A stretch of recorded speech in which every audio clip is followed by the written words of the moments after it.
Welcome. There's the classic story of someone who asks a meditation teacher, what's the best technique? If I'm going to learn meditation, I don't want to mess around. I want the best technique. So what is it? And the meditation teacher smiles and says, the best technique is the one that you do on a regular basis. It's that regular basis thing. I have found, and maybe you have too, that if you practice regularly and consistently, you learn a lot about yourself. But you also may find that your technique, the technique you go to, will organically shift or change over time. It certainly has for me. How I practice now is very different than how I practiced so many years ago when I started, but it wouldn't have evolved to this without having some form of a regular practice, as imperfect as I am in that. Fine-tuning and maintaining your practice is a fine art. And I hope this talk isn't too disjointed, but I'd like to talk tonight about what it means to deepen your practice. And I'd like to explore this in four parts. The first is to explore what is it that gets in the way of a regular practice and going deeper. A little bit about how to prepare the field, how to prepare the most optimal space for your meditation. And the dance of rigor and surrender, of doing and focus and resting in presence. And then to end with some of my hot tips on how to deepen your practice. There's so much out there. There's so many techniques out there. And many, many years ago, I was giving a talk on yoga. And this older guy, actually now, he's probably about my age, but this older guy came up and he said, I did yoga once. I'll never go again. I said, wow, I'm sorry to hear that. That's too bad. Well, do you recall what kind of style of yoga it was? And he said, yeah, it was that Bikram, I think. And if you're not familiar with Bikram yoga or hot yoga, it's 28 postures in a room heated to what feels like 240 degrees. It's more like 105 or something like that. And you do very, very rigorous, intensive postures. And it's kind of like wringing out a washcloth. I felt so sorry for him because he walked into the wrong class for him. And I think it's the same way with different techniques. It's not uncommon when I'll meet someone and they'll say, oh, you teach meditation. I meditated once. I hated it. I'll never do it again. It's kind of a shame because it's so easy to fall into self-judgment around meditation. Where people will say like, oh, I stink at meditation. I can't stop my thoughts. It's not about stopping your thoughts, of course. I talked not that long ago about being a learner, about what it means to come into your practice with a sense of beginner's mind. And there's this beautiful quote from Kurt Vonnegut, one of my heroes. And I love this because it really speaks to a certain attitude that we can bring to our practice. And he shares this. When I was 15, I spent a month working on an archaeological dig. I was talking to one of the archaeologists one day during our lunch break, and he asked me those kind of getting to know you questions you ask young people. Do you play sports? What's your favorite subject? And I told him, no, I don't play any sports. I do theater. I'm in choir. I play the violin and piano, and I used to take art classes. And he went, wow, that's amazing. And I said, oh no, but I'm not good at any of them. And he said something then that I will never forget, and which absolutely blew my mind, because no one had ever said anything like it to me before. I don't think being good at things is the point of doing them, he said.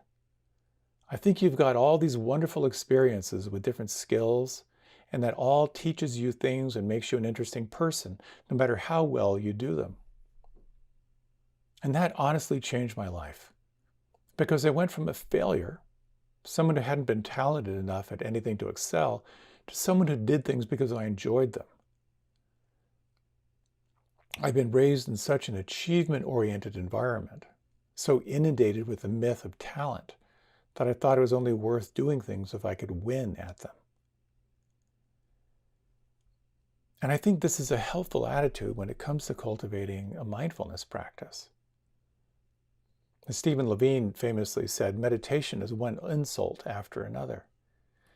And if you've meditated, you know what it's like. You think you're present and suddenly here comes this crazy thought that seems utterly inappropriate, or some self-deprecating story just jumps in. While meditation can be incredibly pleasant and powerful, it's not pleasurable if you're doing it on a regular basis. And in fact, meditation can be quite cathartic. And it's interesting to me to explore how, when people tell me how they got into meditation, how they run into obstacles. If you're into meditation for stress management, you're going to see your stress and your stress patterns. If you get into meditation to heal your heart, you're going to see how it's wounded. If you get into meditation to develop more focus and concentration, you'll notice in great intimate detail how you easily get distracted. If you want to develop more emotional intelligence, you're going to notice your reactive patterns and how predictable they are. If you want to develop more steadiness in your life, you're going to notice how you're pulled off center all the time. If you want to be more awake, you're going to notice how you're in a trance of thinking. If you want to see into the nature of reality, you're going to notice how you're caught in delusion. One of my teachers once said something so powerful. He said most people stop practicing precisely because it's working. And this is sort of like the flip side of the practice. We're doing the practice because ultimately we want to feel happy. Ultimately, we want to feel more peace. Ultimately, we want to be awake to reality. But on the way, resistance. And remembering that working with resistance is the practice. Working with the energies that come up, the demons that show up, the distractions that show up, they actually are the path. I'm always struck by the allegory of the hero's journey. You're called to practice, and then you set out, and then you are met with challenges that are designed to teach you important lessons. So, if meditation is so hard, what are some of the best practices that can help you stay present and maybe even deepen your practice? So I'd like to talk a little bit about just some of the fundamentals and then some of the broader forms of support that you may find helpful. So this is about like preparing the field, setting the conditions for success. There's the classic line of how enlightenment is an accident and meditation makes you accident prone. Kind of in that same way, intuition or insight is an accident, but you can cultivate the field for those accidents to happen. I remember way back when I first learned meditation, I was 15, I was doing transcendental meditation. It was literally blowing my mind. 20 minutes a day. I was pretty dedicated, very dedicated. And I noticed in my afternoon meditation, sometimes my meditations would feel so deep and so rich, almost like an effortless kind of arriving in presence.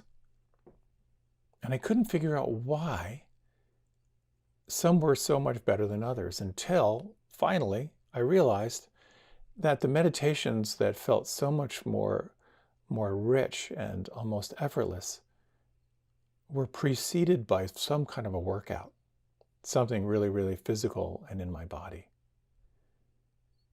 And that's when I began to realize, there's a relationship between my body and my mind. Isn't that amazing?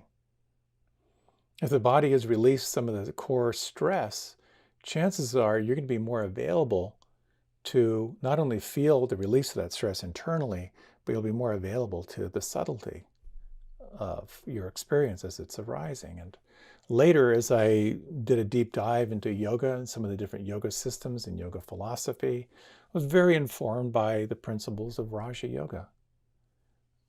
And very simply, my little 90-second overview of Raja Yoga is if you want to get to the top of the mountain, where the air is still and refined and clear and you get a perspective on everything, you have to start in the valley. So the valley, first of all, is your ethical behavior. And all traditions have some guidance around ethical behavior. So if you're not stealing, you're not killing people, you're going to have better meditations. But then the next stage is to kind of purify the body, release the deep-seated tensions in your body. And then from there to really focus on your breathing, because breathing not only helps you to kind of refine and purify your nervous system, which has all been proven, but it also is a concentration practice. It gathers your attention into the here and now. And when you do that, you find the mind, which is distracted externally, becomes more self-aware, more self-absorbed. And then you can move into the practice. And in that tradition, it's described as dharana, dhyan, and samadhi, or focus, and being aware of flow, and then ultimately letting go. So in that same way, in this tradition of Vipassana, I find doing movement to be very, very helpful in terms of preparing me for the subtlety of this. So I'd like to, if you're open to it, I'd like to lead a very short experience, but it also involves some movement and involves some breath.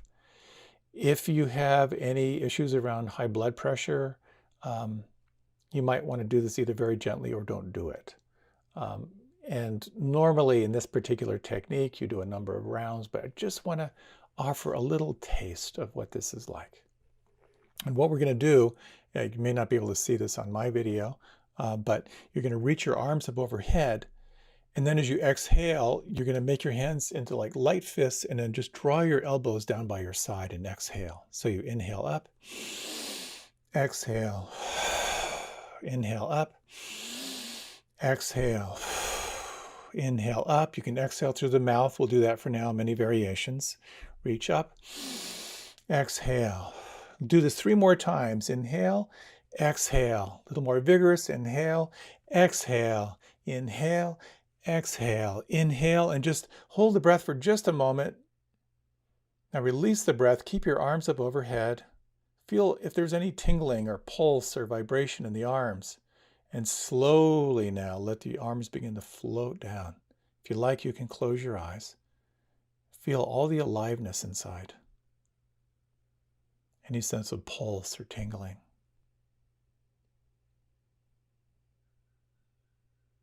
You can do this ultra slow, or if your hand's already in your lap, just take a moment just to relax and feel.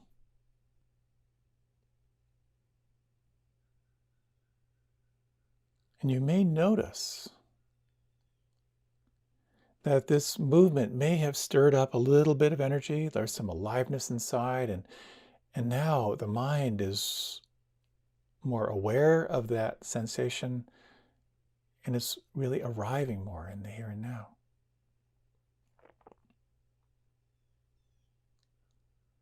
If you like, you can open your eyes. There are many variations to that technique.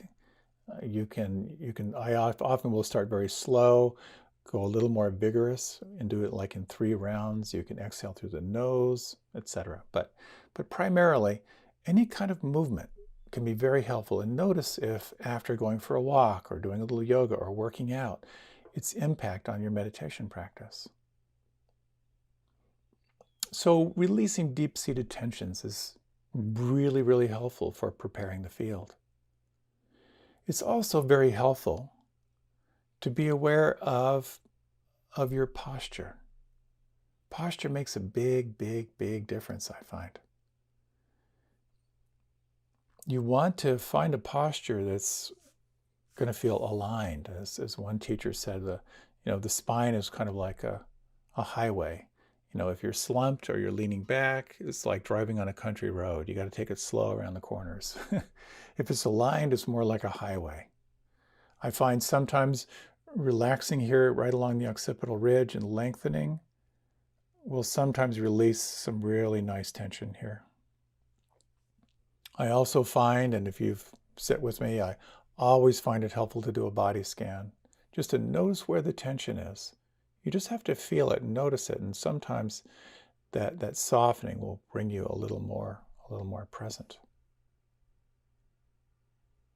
There's something here as well around creating the field, setting the field, referred to as gladdening the mind.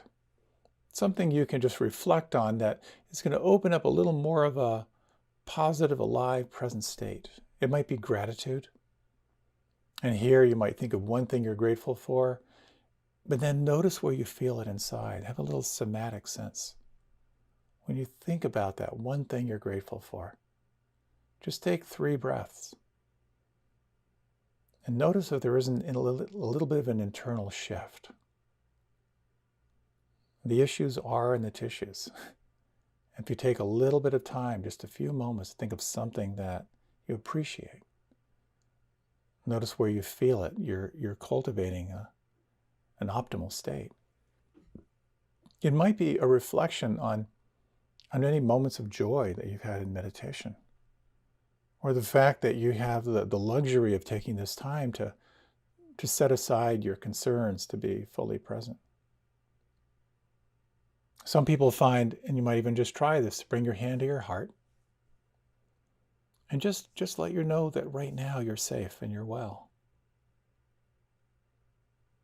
You might take some time to reflect that you have this time right now to pause, to heal, to come into a greater familiarity with your mind, and to open to the mystery. Sometimes it's helpful to reflect on any little version of the Bodhisattva prayer. May whatever arises in this meditation serve the awakening of heart and mind and be a benefit to all. Some people find that it can be helpful to offer the merit or the fruit of your practice. May this practice be a benefit not only to me, but to my family, to my loved ones, to those I care about, and out to all.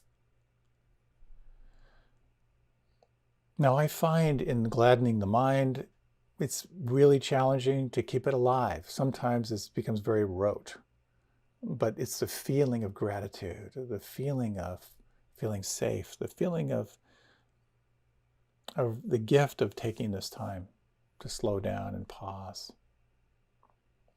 Taking time to really offer the fruit of your practice. Again, you're just creating a little bit of space inside for your experience to really emerge. Once you've set the stage, then we're moving into calming the body. And here again, I find a little body scan is very, very helpful for me. But then we move into concentration, classically. You're moving into focus where you're selecting an anchor. And one of the interesting things here about concentration in terms of deepening your practice is, and again, this may be just me, but I really view the first part of meditation is me paying my dues. Of course the mind's going to be scattered. Of course the mind's going to be overstimulated. Of course the mind is going to be hypervigilant. But what I have found over my practice over many, many years is if I can hang in through this part, I will start to arrive. I will start to calm my mind. And I find for myself, again, that if I can, it's one thing to use concentration. Okay, I'm going to be aware of my breath and be grim about it. It's very different if I bring a sense of relaxation into my concentration practice. Can I relax and concentrate? You might try this just for a moment if you like to close your eyes. And let's say you're focusing on just one point on the breath inside. And notice if you can deeply relax and feel the breath right here at that point.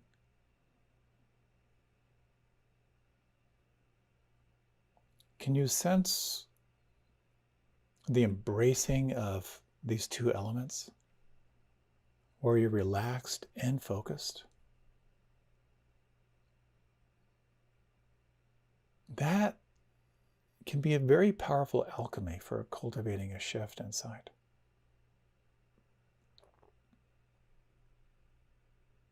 So if you like, you can open your eyes. Concentration practices, focus, so helpful.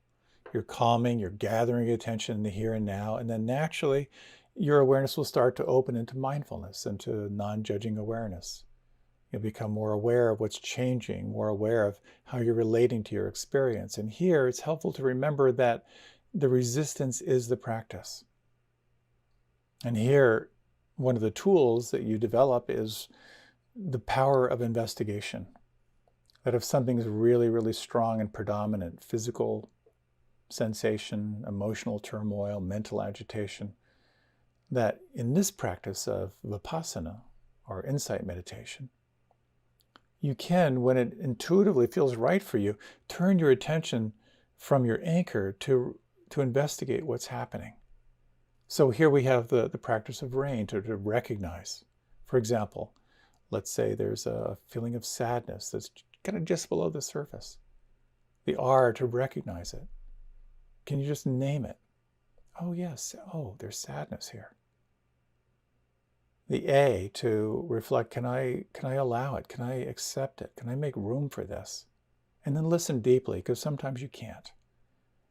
The time isn't right, you might be flooded, you don't have the firepower. But if you can make room for it, then you can move into an investigation. So where do I feel it? What does sadness feel like? If I could describe this sensation inside as a shape or a color, what shape is it? How old is this? How long has this been in my nervous system?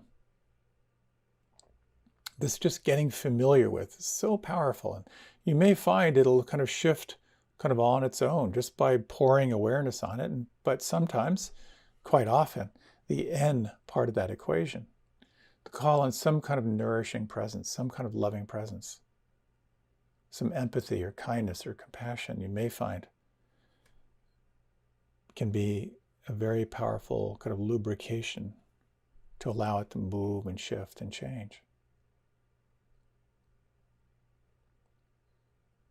So concentration is really enhanced through relaxation.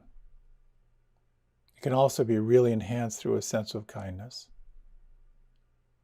When you become aware of the hindrances, of the obstacles, of the challenges, to recognize that this is why you're practicing, to get more familiar with this, to wake up to who you truly are in relationship to your challenges in life. To call on the practice of rain, to investigate what's there. But I also find it's very, very helpful to take time toward the end of your meditation to let go of doing and just rest in being. Just rest in being fully, fully present.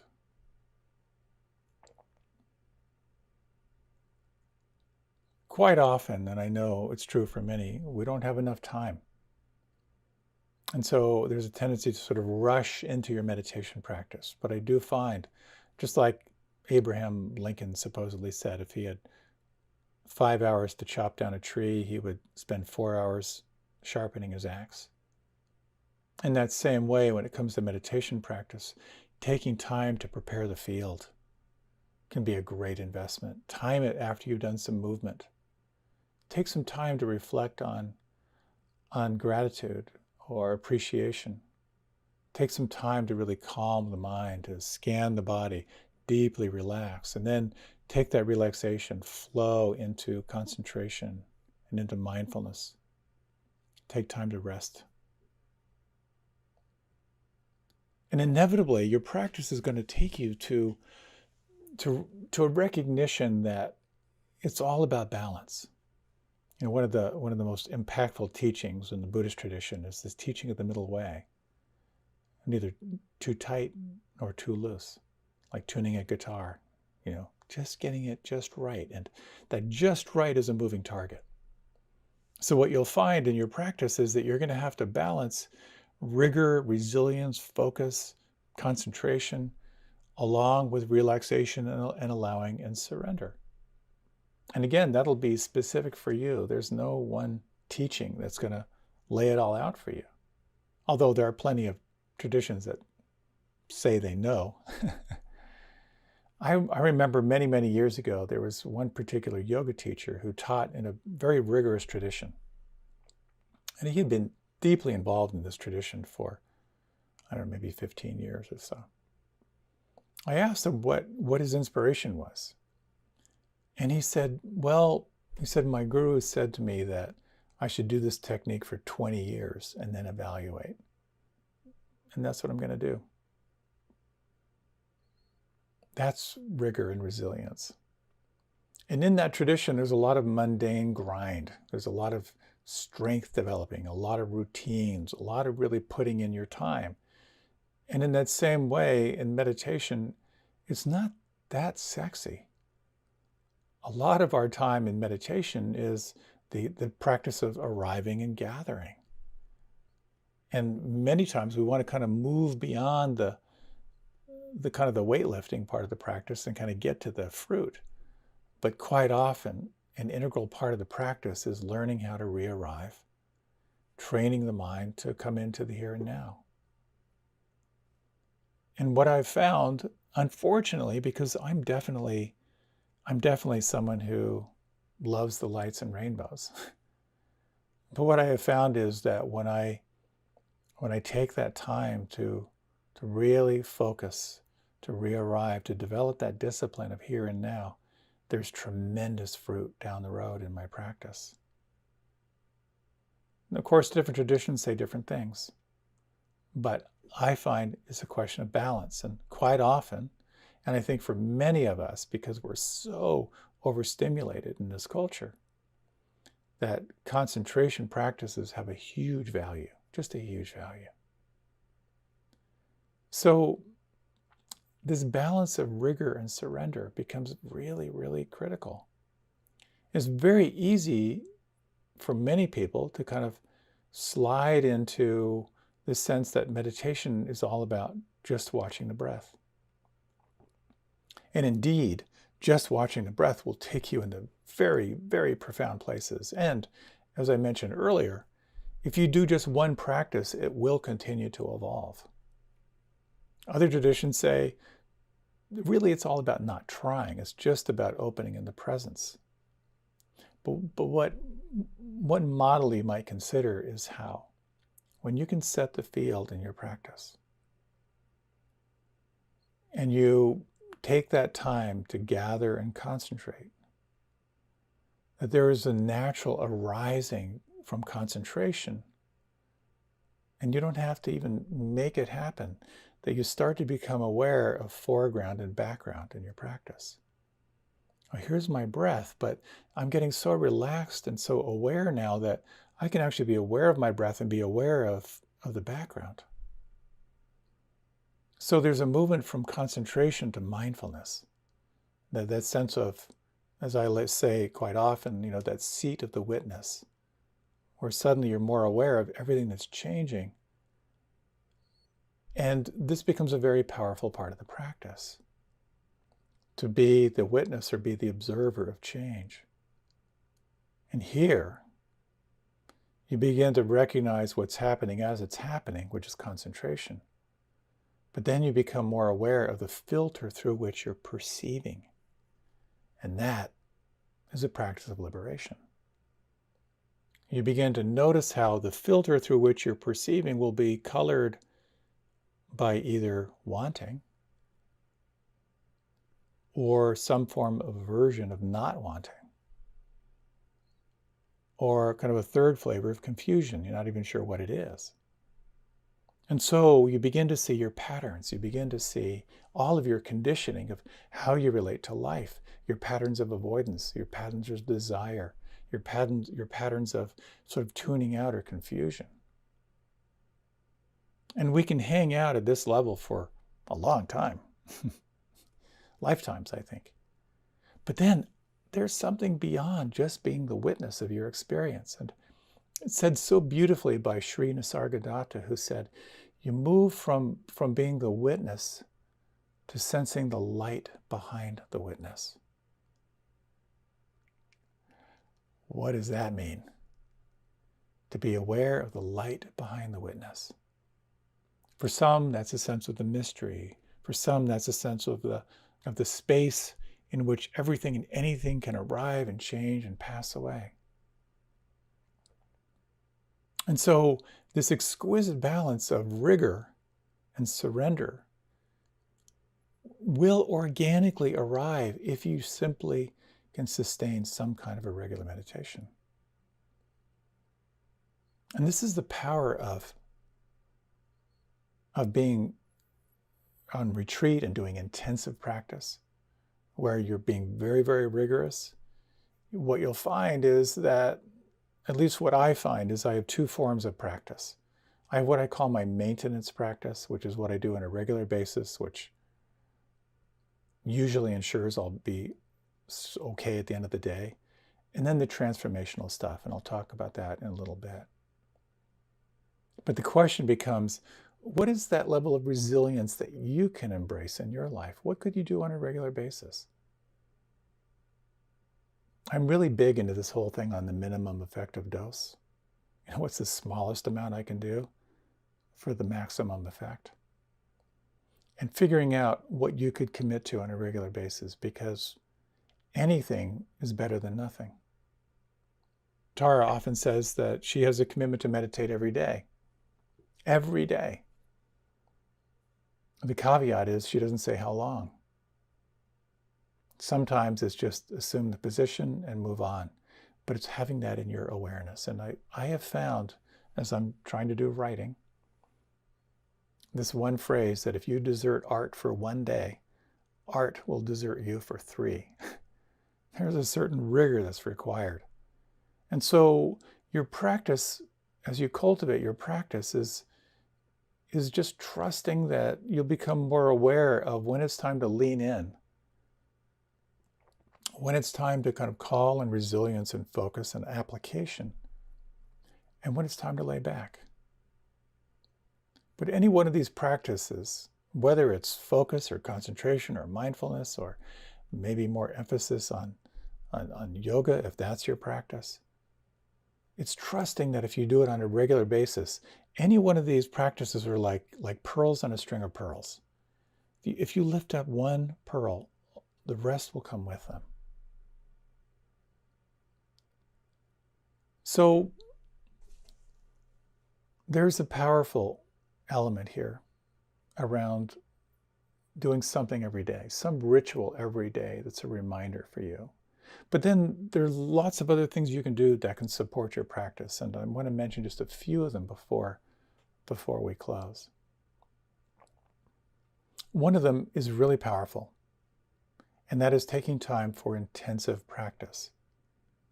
And I know we're all in COVID right now, but I just did the fall retreat, which is all online, 200 people online, and I have to say I was really surprised. Because for me, when I'm on retreat, I'm not a natural contemplative. I need a gun to my head to practice. And so when I'm shoulder to shoulder with other people, sitting, walking, that really helps me, having a rigid structure. And I thought going online, people they're going to get distracted. They're going to not practice. But I was really surprised. So consider an online retreat. They're really, really powerful. Even if it's a day-long retreat. Because inevitably what happens is you go through an arc on a retreat. It's a challenge. And you'll hit your resistance. On the other side of the resistance, maybe some form of an insight or some form of letting go. And that is going to inform your daily practice. And then your daily practice will inform your next retreat. It's a great investment of time. There's so many things online, so many websites that will tell you the best technique and how to practice. And there's a lot of wisdom in a lot of those. There's a lot of sales in a lot of those. But I do find in my exploration that this practice of insight meditation or vipassana really kind of works for me, because it really encompasses so many different elements. It encompasses concentration, gathering, arriving, which is so critical. It also embraces developing yourself as this non-judging awareness, this quality of mindfulness. It also includes this this invitation to go into open awareness, to just resting in presence when that feels right. It also includes the practices of developing the heart through metta or loving kindness practices. And it also includes this investigative quality, when you can turn your attention from your anchor or your focal point to really be with and get familiar with something that's between you and feeling really free and really happy. So for me, I find this to be pretty juicy. I like it.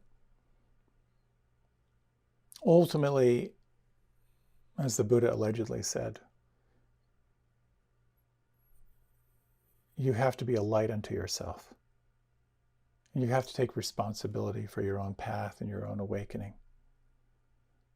What will serve you will be to cultivate that sense of resilience, but also be aware of surrender and letting go. A few quick tips. One way to deepen your practice is to slow down. Just slow everything down. There's no rush. When you're lost in a narrative or your story for the 15th time within 3 minutes, it's not about rushing back to concentration. Take your time, slow down. Relax. Do a little body scan.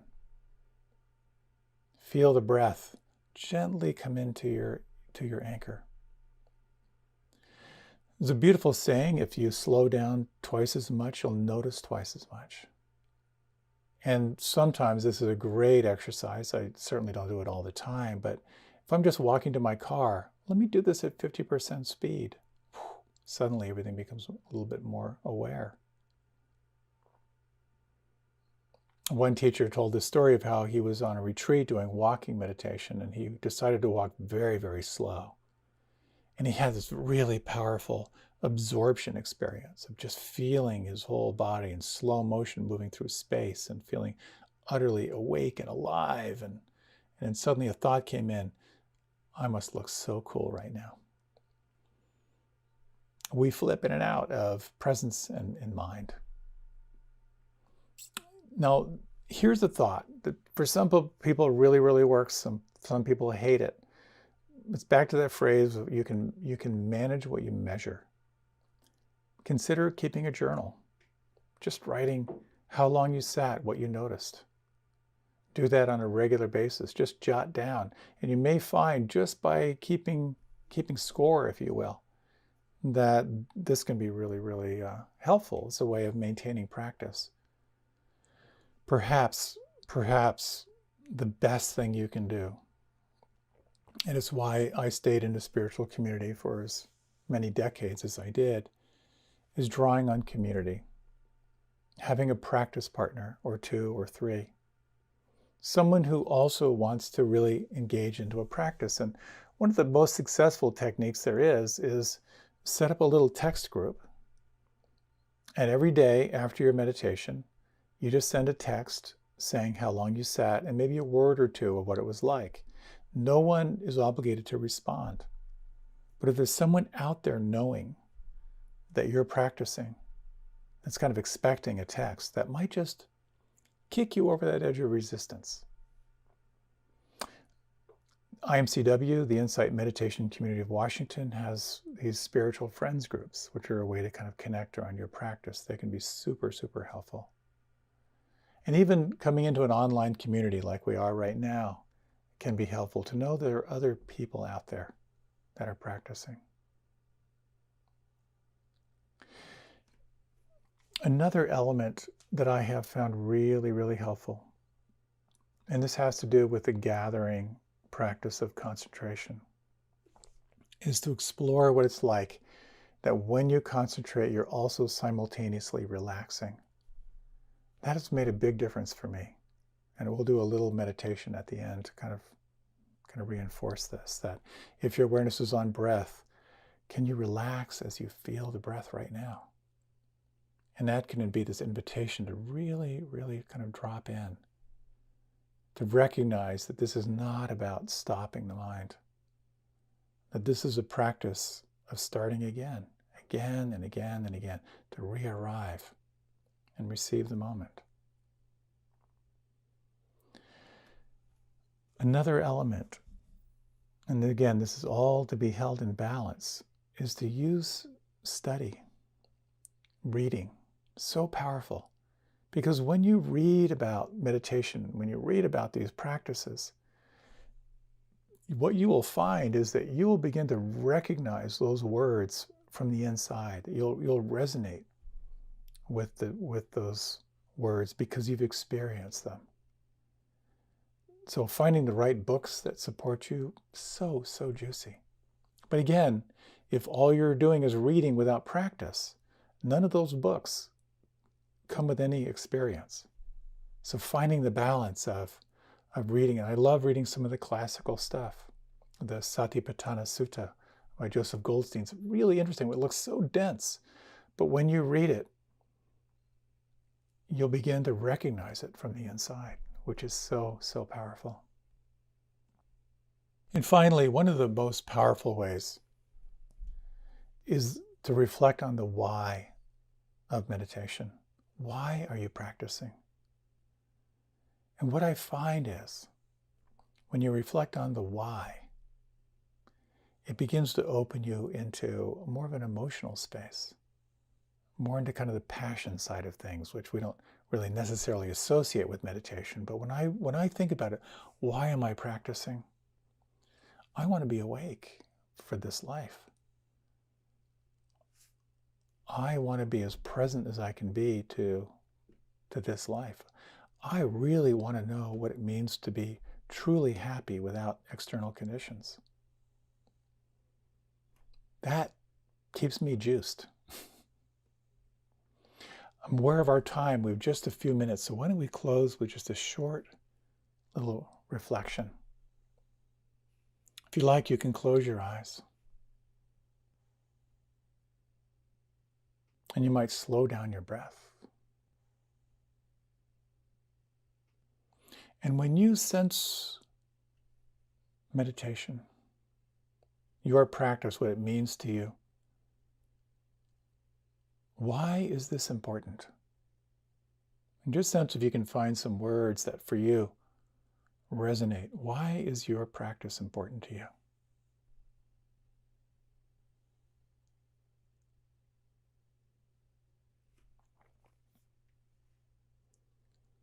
Is there a sense of what you need that would support you in cultivating your practice in a way that it might lead you into a sense of greater richness and depth?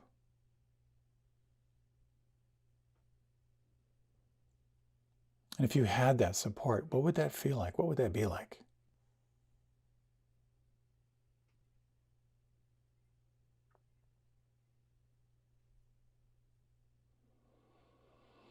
And you might just take a moment and reflect on this moment, reflecting on this, taking this time to slow down and be more present. And imagine you could offer the fruit of your practice to be a benefit to those closest to you, radiating out to all.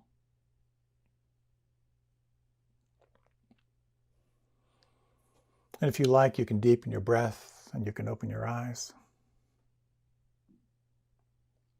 I'd like to close with something the Buddha allegedly said. There are only two mistakes one can make along the road to truth: not going all the way and not starting. Best wishes to you in your practice, in your life, and in all things. Thank you so much for making the time to practice. It's such a joy to be able to share this stuff. And I wish you well on your journey, and I hope to see you again.